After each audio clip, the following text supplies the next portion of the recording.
Hello everyone, Claudia and Jose here, and we just wanted to let you know that we're thinking of you, that we hope you're all keeping healthy, we know there are so many things that are happening right now that it might be maybe hard to cope with everything, but we truly think that this is going to be over soon, and I think that once we're on the other side, we're going to be saying like, oh my God, the time passed by so quickly and I didn't have time to really finish everything that I needed to finish while I had this kind of like let's say staycation, if that's the right word to use in this case. It's been pretty interesting for us. We are in the house, we are only going out for what's necessary, and we're with the kids. The kids are taking classes virtually. That's been quite experience for them and for us, especially with Matthias, that's the youngest, who needs a little bit more of support, but they're both doing well too. And if you have kids, I guess you know what I'm talking about. And in any case, my wish to you all is that you're all healthy. That's what's important right now. So I just wanted to pick up a little bit of where we stayed the last time that I sent a video, so you have an idea of what's going on. We think and feel it is a responsibility to keep you updated, especially when you see all these headlines about real estate saying that the Toronto market is going down, is nosediving, that the prices are coming down 40-30%. And as I told you the last time that I sent you the video, we really need to be sure to be analyzing the areas that are relevant to you. So some of you, most of you might be affected by the numbers I'm going to show you here, because these are the areas that we usually serve, but some of you are outside of this area, and we can provide you with the numbers for those areas too, like Oakville, Mississauga, Pickering. Like some people we have that they live in this area, so feel free to reach out. And if you feel this is relevant also for other people that you know, feel free to forward the video or just let us know, and we'll be more than happy to help these people. So again, I'm gonna move forward to show you what's happened since the last time that we sent you the information, and I'm gonna take the information from March 16 and all the way to last Sunday, April 5th. And as you can see, this is for condos, this is for houses, and we're talking about the number of listings in the market. So it's been coming down. That was something that we were seeing already that was going to happen, and we came down from 401 condos being listed to 211. So it's a decrease for sure. And same situation we see happening with the houses that have come down from 187 listings on the week of March 16 to 54 houses last week. So again, that affects the number of sales for sure, and also you don't have the same amount of buyers going to see properties and to buy. So as mentioned, we're focused on the market below the 401, and we're going west to Swansea, all the way south to the lake, and east to the beaches. For this period of time, and if we compare it to what happened last year with the sales as well, then we can also see a little bit of the behavior in this graphic, right? So you can see how it's coming down for both condos and houses compared to condo sales for 2019 and house sales for 2019 up to April 5th. So the same period of time that we are talking about here. And of course, like this was April 5th was right up before Easter, and it's the beginning of the spring market, so it was coming up. Right now, because of the COVID situation, is coming down in terms of the number of sales. So we're seeing that the condo sales came down from 137 to 45 condo sales last week. And on the house side, we're seeing 74 houses being sold, and it went down to 47 houses being sold. Nonetheless, compared to last year, again, well, there were a higher number of sales. Now, if we talk about this difference in sales in terms of a percentage, then we can see that it's almost an 80% difference only in the same week, uh, last week compared to 2019.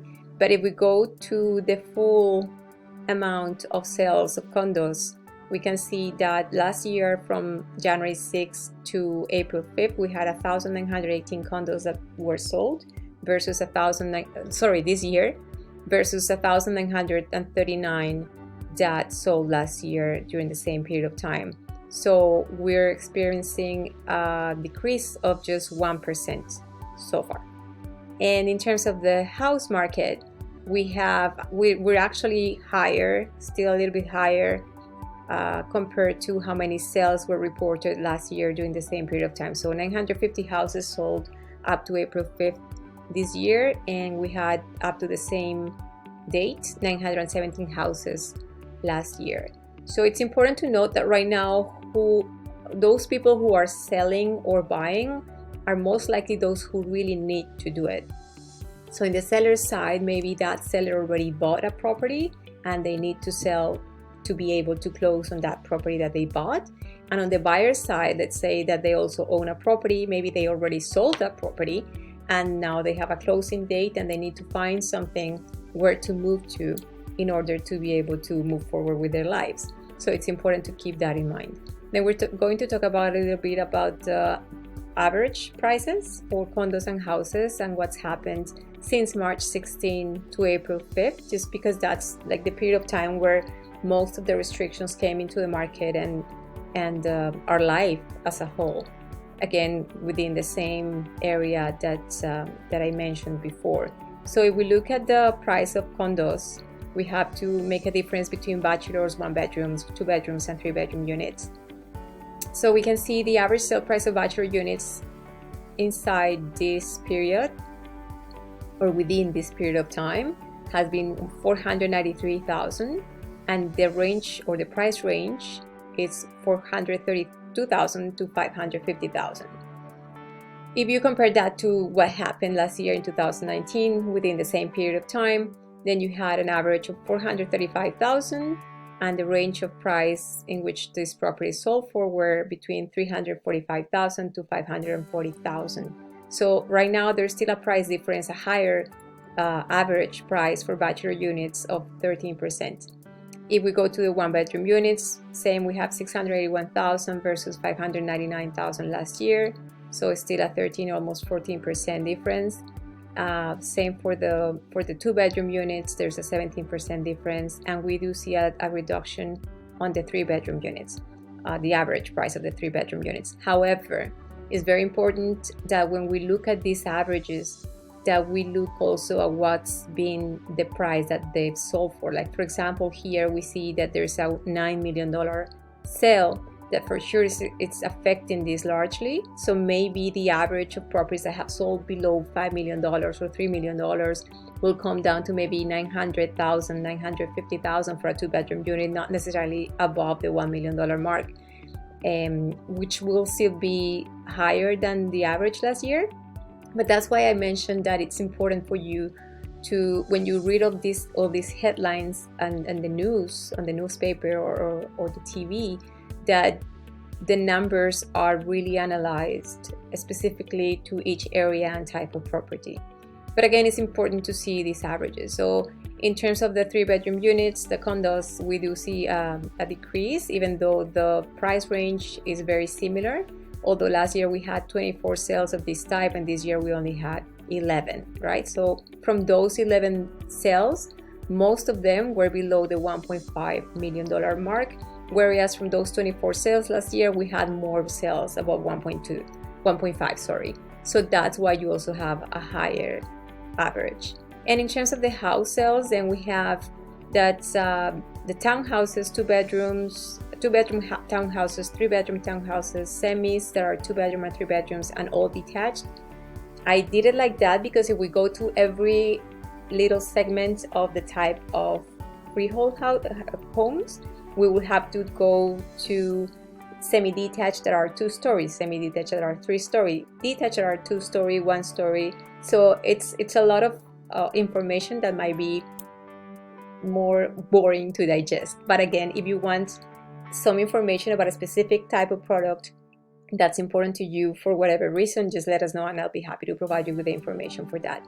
So for the townhouses, we have an average sale price this year of $1,025,000, and last year it was $919,000. That was for 11 sales last year. This year is only 4 sales. So again, that affects the numbers. Still, we have an 11% higher price this year between March 16 to April 5th compared to the same period of time last year.